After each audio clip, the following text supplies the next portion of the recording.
मैं कैसे ज्ञात हुआ कि बैल की नाक में डाली डालते से वो शांत हो जाएगा? मुझे ज्ञात नहीं था भैया, वो अत्यंत आक्रामक हो रहा था, इसलिए मैं उसे अचेत करना चाहता था। लक्ष्य से चूक गया।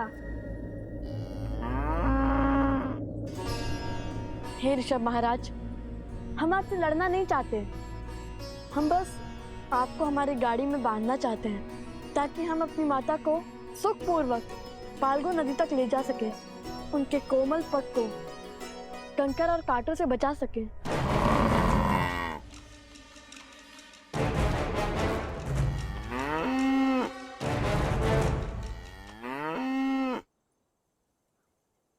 भैया लगता है मान गया। अब एक कार्य करता है, जैसे माता आश्रम में सारी गायों के सींग पर मोली धागा बांधती है, हम भी इसके सींगों पर मोली धागा बांध देते हैं। तो ठीक है।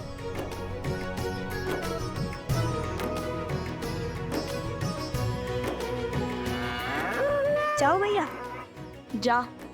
सच्ची में जाओ? जा। सच्ची में? अरे जाओ।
ओम विदात्मनि विद्याहे हिरण्यगर्भाय धीमहि तत्रो ब्रह्मा प्रचोदयात्।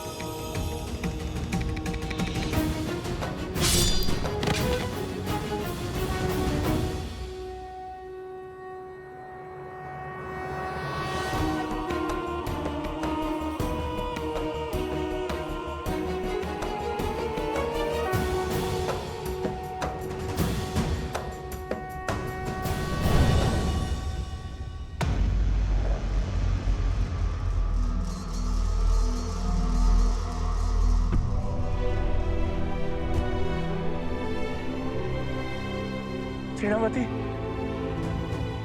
आंखें खोल बहन।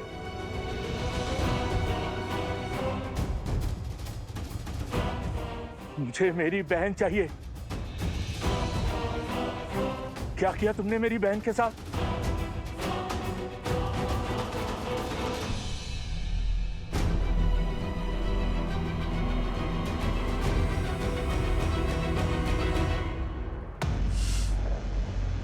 बालकों को नहीं मार पाया वृषभासुर।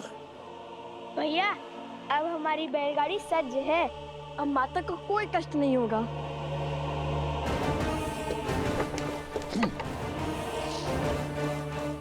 अब आज से तो केवल चंद्रबाहु से।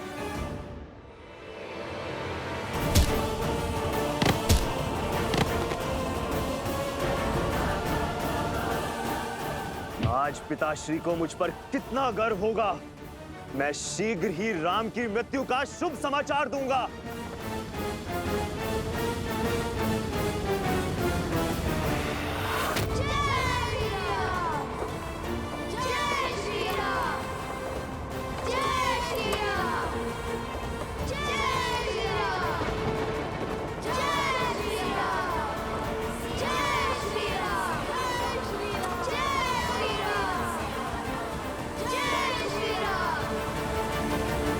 सीता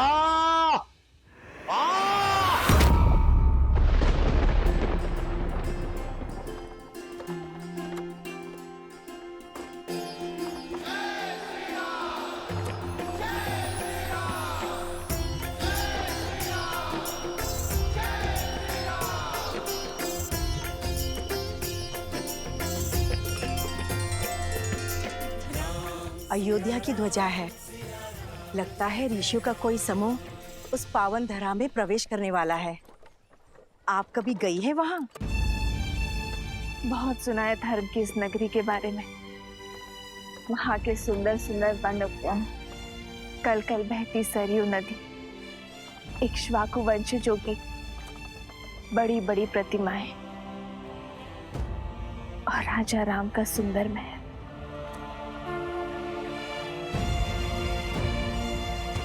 सच अद्भुत है श्री राम और उनकी नगरी। देखो, अयोध्या का ध्वज। संकेत समझ रहे जादूगर? शीघ्र ही गुरुदेव हमें अयोध्या में प्रवेश करने की आज्ञा देंगे।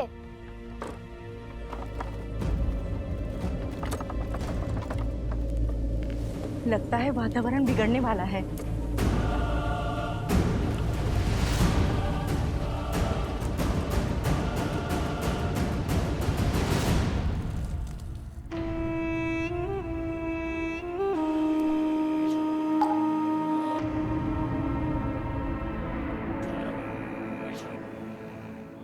जागो, मैं तुम्हें अपना रूप, अपना स्वरूप, अपनी पहचान देता हूं।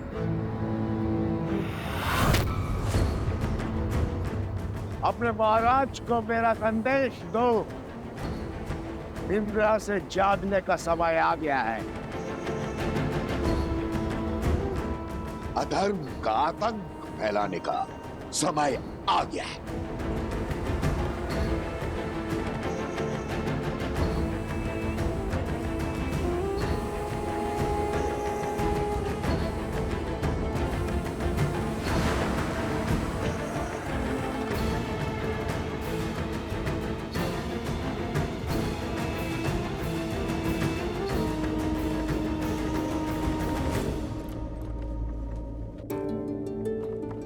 ध्यान से सुनो, शीघ्र ही हम गांव में प्रवेश करने वाले हैं। जब तक माता फाल्गु नदी में तप कर रही हैं, क्यों ना तब तक हम थोड़ा भ्रमण कर ले, सुंदर सुंदर घर, उपवन, मंदिर आदि देख ले, लड्डू पेड़े खा ले। क्यों, कैसा विचार है? यह विचार तो बहुत अच्छा है, किंतु मेरे मन में एक विचार और आ रहा है। एक बात बताओ, सच में ये ऋषभ उतना भव्य है जितना तुमने कहा था? लगता तो बड़ा शांत है, इतना भयंकर था वो, तो तुमने पकड़ा कैसे? क्या कहा तुमने? कुश ने इस बैल को पकड़ा?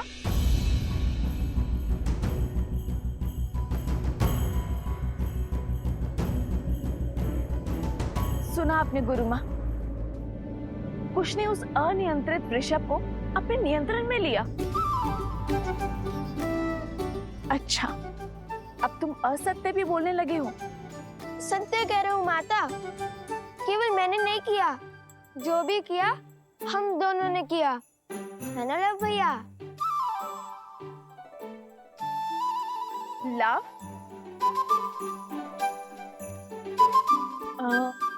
क्या हुआ माता? बुक बंद नहीं रख सकते थे? क्षमा कर दीजिए भैया, वो मित्र पूछ रहे थे तो मैंने बता दिया।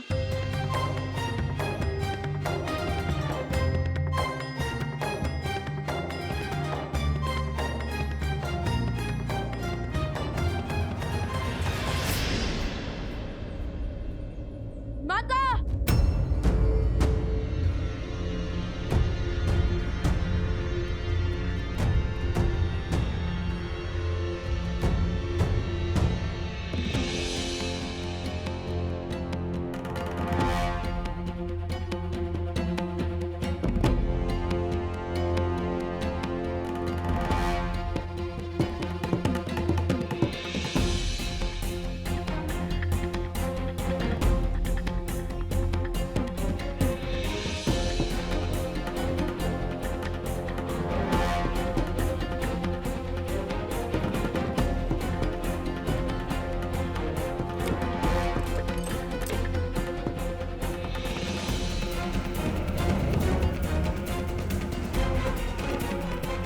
यहाँ तो ना घर बचा, ना मंदिर, ना लड्डू। लगता है घोर विपदा आ पड़ी है इस गांव पर।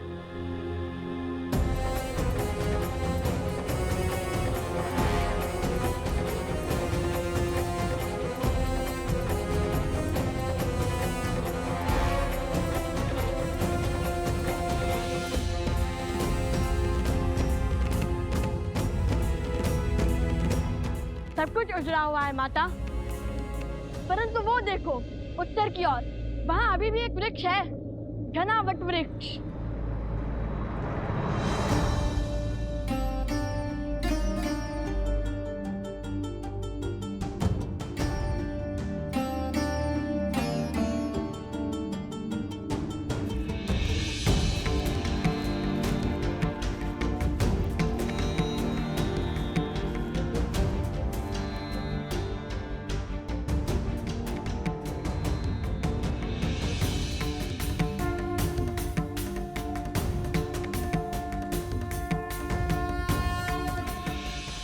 ये कौन है?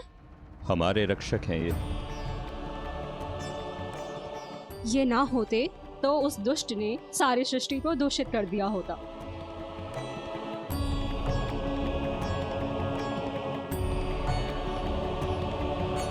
माता, ऋषिवर कब से तपस्या में लीन होंगे? अनेक वर्षों से। आपको कैसे पता? गांव के प्रमुख ने मुझे सब बताया। बहुत उपकार किया है इन ऋषि ने इस क्षेत्र पर। इनके तपोबल से ही ये केवल एक वृक्ष जीवित रह पाया है, अन्यथा आसपास का सभी क्षेत्र विष से पीड़ित होकर रिक्त हो चुके हैं और जो बचे हैं उनको कोसों दूर चलकर जाना पड़ता है शुद्ध जल लाने के लिए। अपने पूर्वजों के द्वारा बसाई धारा को छोड़ना सरल कहाँ होता है। ये क्षेत्र श्रापित है, अब तप कैसे होगा? श्रापित स्थान पर तब संकट को न्योता देने के समान है। क्या था श्राप? अधर्म का श्राप। जल इस संसार का सबसे शुद्ध तत्व है। जल को पीकर हम भीतर से और उसी से स्नान कर कर हम बाहर से शुद्ध होते हैं। वैसे ही प्रकृति में फैला पाप जल से ही शुद्ध होता है, किंतु जब पाप अपनी सीमा लांघ देता है तो वो मानव की दृष्टि से बच निकलता है और तब सबसे पहले जल ही अशुद्ध होता है। पाप को रोकने के लिए पापियों का संहार करना ही होगा। बताइए, कौन है वो दुष्ट? भिन्न भिन्न असुर के कुल और उनका नायक ऋषि असुरी के तपोबल ने उसे यहाँ नदी के नीचे बांधा है ताकि उसका प्रकोप इस क्षेत्र तक ही सीमित रहे, किंतु उसके यहाँ बनने के कारण उसने इस भूमि और यहाँ के जल को भी विषैला कर दिया है। अब उस पापी का अंत ही इस क्षेत्र के पाप का अंत करेगा। इतने वर्षों में उस असुर ने इस नदी में अपनी सत्ता स्थापित कर दी है। इस नदी तल में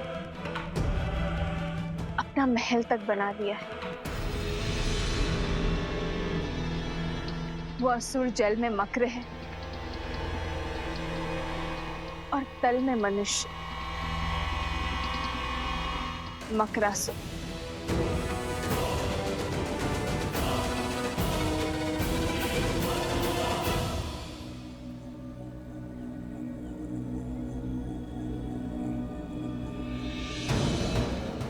आओ मकरासुर, आओ, तुम्हारी ही प्रतीक्षा थी।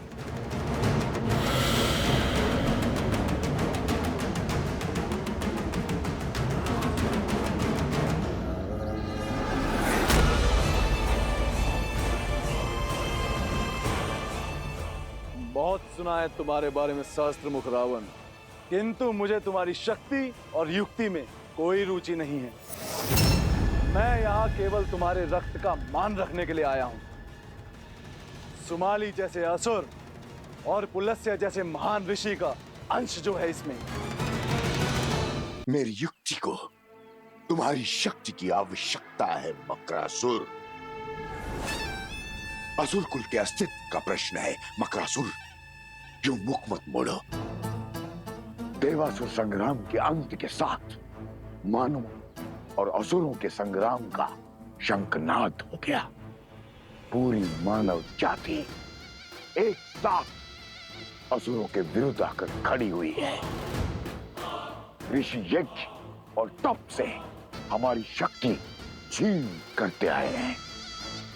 ऋषि साधारण मनुष्यों के सहायक बन बैठे हैं और मनुष्य ऋषियों के संरक्षक। जल के बाहर जो भी हो, मुझे उससे क्या। मैं अपने राज्य में सुरक्षित हूं। देखो, धरा पे कैसा अकाल छाया है और यहां नीचे मैं साक्षात देवराज की भांति आनंद में मग्न हूं। ये राजपाट मेरे बल का प्रमाण है। गांव के गांव मेरे भय से खाली हो गए।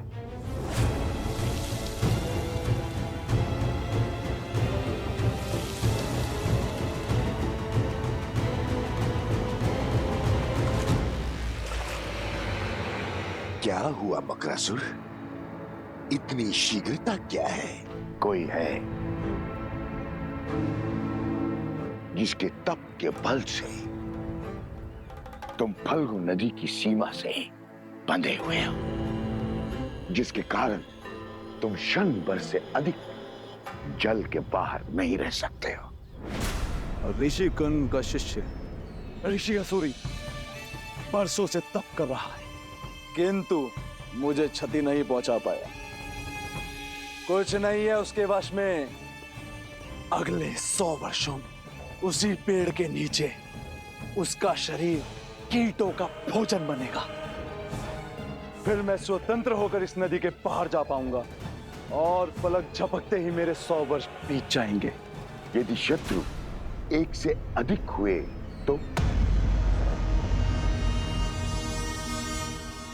और 100 वर्ष यदि अनंत काल में परिवर्तित हो गए तो। किसकी बात कर रहे हो? कौन है वो? वही जिसने धर्म की स्थापना का बीड़ा उठाया है। कौशल नरेश श्री राम।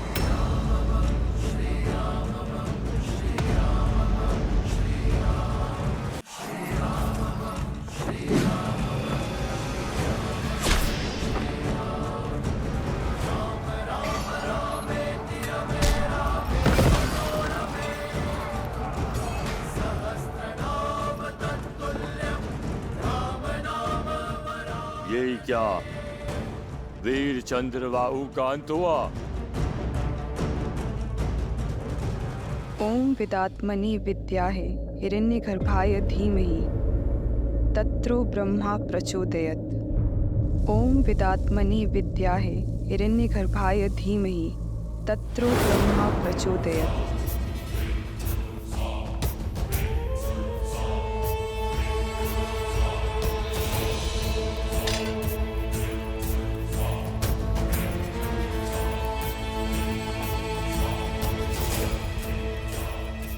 तुम्हें क्या लगता है राम, तुम इतनी सरलता से मुझे मार पाओगे?